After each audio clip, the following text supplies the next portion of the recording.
Hi, my name is Sonja Chavez. I'm the General Manager of the Upper Gunnison River Water Conservancy District. So today we are at the Gunnison River Whitewater Park in Gunnison, Colorado. I think it's important for our fourth graders to know that the Gunnison River is the second largest tributary river to the larger Colorado River system. So we provide a lot of water from the mountains in the snowpack in our mountains all the way down the system and share this water with 7 other states. So the headwaters of the Gunnison River are really up near the Taylor Park Basin, if any of you have been out to Taylor River Reservoir, and also up on the East River system up near Crested View, up in the mountains near Gothic and that area up there. So those two, the East River and the Taylor River, form to make the Gunnison River. Typically at this time of the year, what all you kids are seeing is the snow melt that's starting to come off of the mountains. And so right now, our river is just starting to climb and starting to peak, and we expect it to peak in terms of flow in probably the next 10 days. What really gets the water melting can be dependent on several factors. One, how warm it might be in the Gunnison Basin. It might also depend on how much dust falls onto our snowpack, which makes it melt quicker. It increases the melting. And it also might depend on wind. Wind can also dry out things a little bit and get things going and melting as well. What I'd like the kids to know about where we're at today is that there was a bit of a legal fight to get a water right for recreational water uses here at this spot. And sometimes there's disagreement about what we should do with our water, and sometimes you have to go and negotiate. When people get a water right to do something, they have to put that water to beneficial use. We consider beneficial use to be anything from putting that water on a field to irrigate a crop, or it could also be for recreational enjoyment. What we don't want to do is waste water.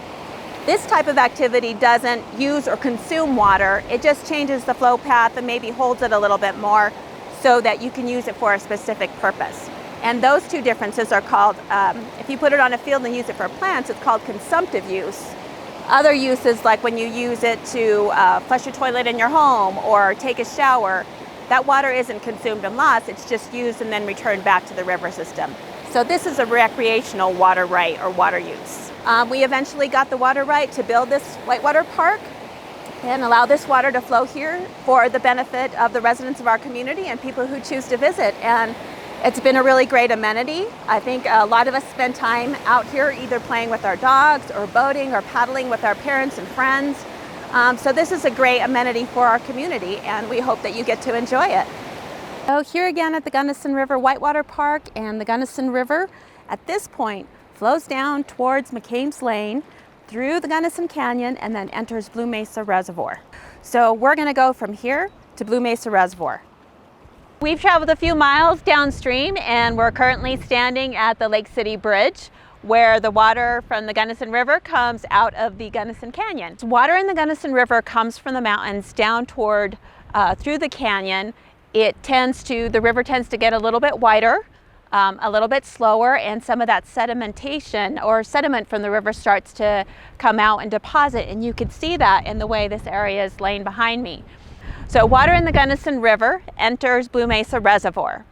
Blue Mesa Reservoir is part of a Colorado River storage project, and there's essentially 3 reservoirs and 3 dams as part of this Aspinall Unit that help to store water, prevent flooding, and provide for recreational opportunities and irrigation to the lower Gunnison Basin. Blue Mesa Reservoir at its maximum capacity can hold about just a little less than 1 million acre-feet of water.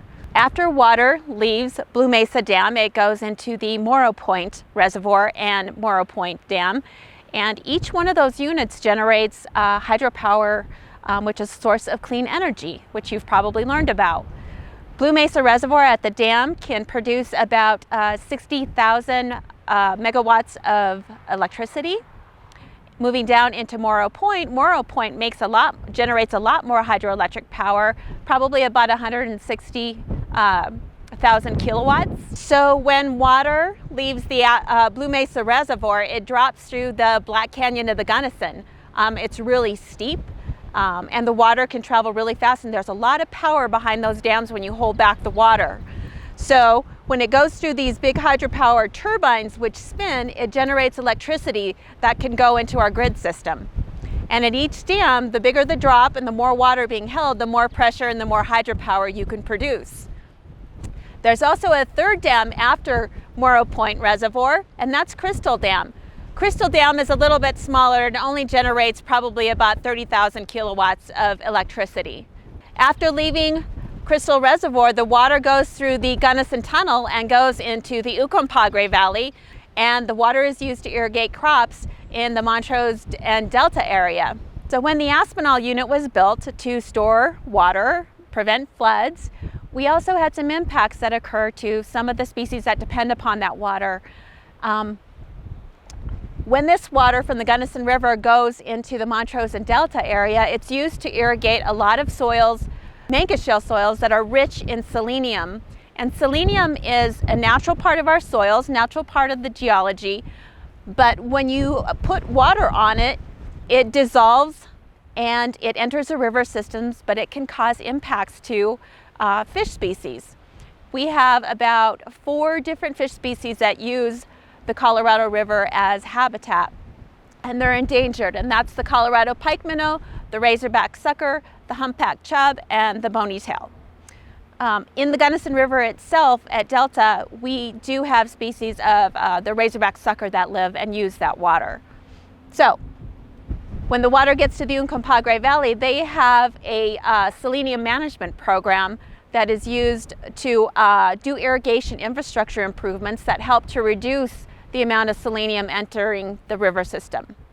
So to keep selenium out of the system, what you have to do is use your water really efficiently. So the water users in the Uncompahgre Valley are trying to install, instead of keeping open earthen ditches, they're trying to put them into pipes so that they can keep the water out of contact in those canals and with the deeper soils. They're also putting in sprinkler systems that allow them to put only the amount of water that those crops and lands need. And so therefore you don't have any waste and excess water percolating through those soils and loading selenium. So many of you may recall that in 2018, a couple years ago, it was a pretty dry year. If you were out here, you saw that Blue Mesa was pretty low. There wasn't a lot of water in there, and that was a concern for many people, not only up here in Gunnison, but to a lot of people downstream who use the water that we store in Blue Mesa Reservoir. It was a dry year. We didn't get a lot of snow that year. And we went into a year where there were some water restrictions, where folks were trying to use about 15% less water on their fields and stuff to try to conserve our storage and try to be able to grow as good a crop as we could. And then we entered 2019, and 2019 was a huge year. Many of you may remember or may recall that big May snowstorm that we got. I think many of you went to school because we don't often have school canceled, but I think there was a foot or 18 inches that fell really quickly over a short period of time. So 2019 actually saved us, and Blue Mesa filled almost completely. I think we were at about 95% of projected maximum capacity. So reservoirs are very important in terms of allowing us to be able to store water so that when we do have really dry years, we have that water available to use and to slowly release to help supplement natural flows that we get in the river. Our current 2020 water year, this summer, we're projected to be in a moderate drought. We're showing that Blue Mesa Reservoir may only fill to about 72% of its maximum capacity. So if you think about that, that's about 3/4 full. And what we're seeing on the river as well with regard to snowmelt is that our snowmelt is actually coming off the mountain probably about 2 weeks early. Our climatologists and people who study the climate are saying that our area and even our basin is about 3 degrees warmer than it normally is over historic averages. So, as kids, it's really important to think about climate change and what we're going to do to change what's happening to our environment, because it is having impacts that you guys can see every day when you're out on the river or when you're looking at Blue Mesa. and when you see the fields that might be a little bit dry. So the climatologists think that moving into the future, even within the next 20 to 30 years, we might have 20% less water in the river. That's a concern because there's a lot of people that depend upon the Gunnison and Colorado rivers, both for crop production and drinking water. As this water moves downstream, it provides drinking water and irrigation water for California, Nevada, Arizona, Utah, and goes all the way down even into the nation of Mexico. So Blue Mesa is really important in terms of allowing us to store and deliver that water downstream as we've agreed to under the Colorado River Compact.